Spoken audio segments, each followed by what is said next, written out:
দেখ না মিটার বাচ্চা রে মন নামা দারছত টগর টগর কেন বেশি করতাইছে একবারে গুয়ার মধ্যে বাস দা কেন একবারে মুখ দেওয়াই করে আলাদা মা দারছত একদম বাম্পার মারছে না। ভাবছিলাম তোর নাকি কিছু কমু না।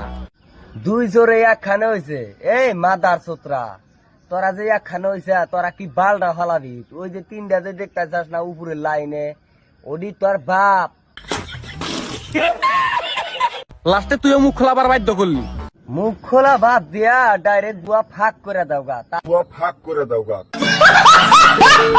তাতে কিচ্ছু হবো না। তুমি জাগর রোজ করতেছাও না, তুমি যদি এইভাবে গুয়া মারা দা মইরাও যাও তোমার খাওয়া নাই, তোমার নাগাল মন নাচরের খাওয়া নাই। ওই যে পাশে একটা বান্দর খাড়া রয়েছে ওটা তো কবে জানি একবারে গুয়া মারতে মারতে একবারে ওটা সিরা আলাদিম একবারে। 4-5 জনে মিলে একটা মাগির গাতা ছাড়স। হ্যাঁ, আর তুমি একটা ব্রিজের থেকে খাডি রেন্ডি আইনা হারে মুখ চোক্কা করে ভিডিও বানাও। 500 মাসের জাতা খাইছে ওই সাইয়া তুমি কুত্তার নাগাল চাড়া ধরছাও। কুত্তায় যে আড্ডি ছাড়ে মা দাঁড়ছো তো ওই রেন্ডি চাড়া ধরছে।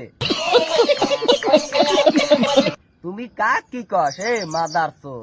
ওরা জন্য হয়ে দেখছে তোর বাপের জন্মেও দেখে নাই মা দাঁড়ছো। কি একটা আবর্জনা রেন্ডি আইনা হারে মাদার চোদে ভিডিও বানায়।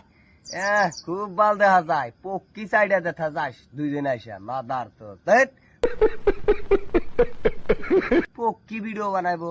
তো সালাম ভাই যদি এই ভিডিওটা সামনে পাও মাদার চোদের কাছে অল্প পৌঁছা দেওয়ার চেষ্টা করো। এই মন নাচরে নেক্সট বার যে রোজ করবো আর বাপের নাম ভুলা দিম একবারে সোদা মাদার চোদ। রেন্ডি একটা আইনা নয় যে চাড়াচাড়ি আরম্ভ করছে।